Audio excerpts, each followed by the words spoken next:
服喽。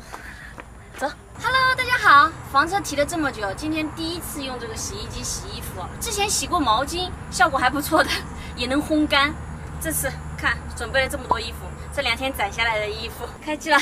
这是韩国大宇的洗衣机，可以洗3公斤，带烘干功能的，变频电机的。其实这种洗衣机家用的也可以的，挂在墙上。我看家里有小孩子的，好像都买这个，专门给小孩子洗衣服，因为可以大人的衣服分开嘛，比较干净一点。看看3公斤能洗多少？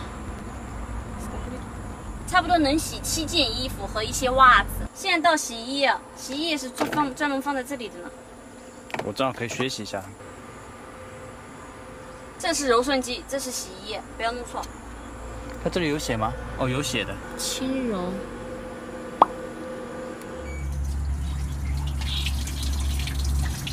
你干嘛？你要喝啊？不是，它里面好像有一个东西在门口。都分叉了，你看。就是呀，灰尘现在有50%。那就放着吧。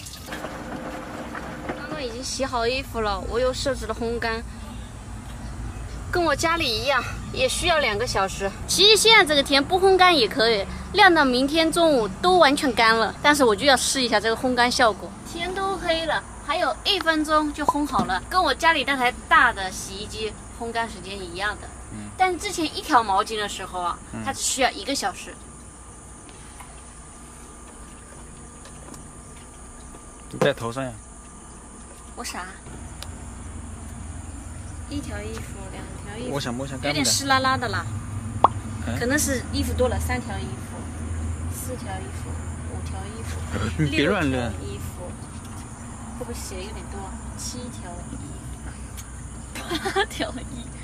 我衣服多的情况下，它有些还是会潮潮的。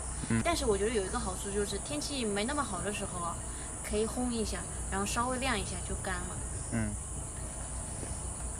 你下次就一次性洗个3、4件，试试看，对。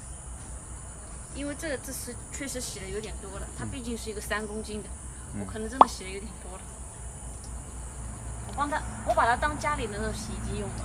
我看你都塞满了那个，它连滚动的空间都不多了。这是直播的速干衣，这2款都是主价的。速干衣就比其他衣服干得快。